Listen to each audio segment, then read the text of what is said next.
The mass production of sugar in Cuba began when Spain opened Cuba's ports to foreign ships. Before then, Spain had set up a monopoly in the Caribbean, keeping a tight grasp on Cuba. The Spanish crown was afraid that if its colonies had the opportunity to trade with other countries, it would not itself benefit from it. Cuba's flowing plains, rich soil, and adequate rainfall made it perfect for growing sugar. The Cuban sugar boom began in about 1840 and lasted until the 1860s. This new thriving plantation system fueled the island's demand for slave labor.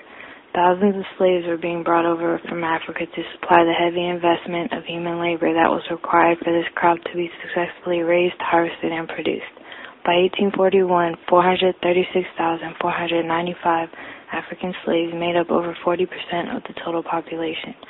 Although the conditions under which they toiled were just about as degrading and dangerous as slavery, Mexican laborers and Chinese coolies were also a part of this enormous labor force.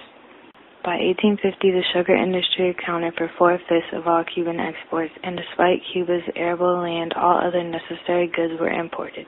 By 1860, Cuba produced nearly 1/3 of the world's sugar, with the U.S. buying 82% of it. This phenomenal growth in the sugar industry brought a new class of wealthy plantation owners to political prominence. Cubans became torn between the profits generated by sugar and a hatred for slavery. Along with the abolition of slavery spreading, the 10 Years' War helped bring the Cuban sugar boom to an end. The goal of the rebels was to obtain independence from Spain and make Cuba a country where black and white citizens have the same legal rights. Most rebels came from eastern Cuba, while the majority of people in western Cuba supported Spain, particularly because they opposed the freedom of slaves. A tactic used by both sides in this war was setting fire to the vast fields of the highly flammable sugar crops on their opponents' plantations. The rebels were eventually defeated.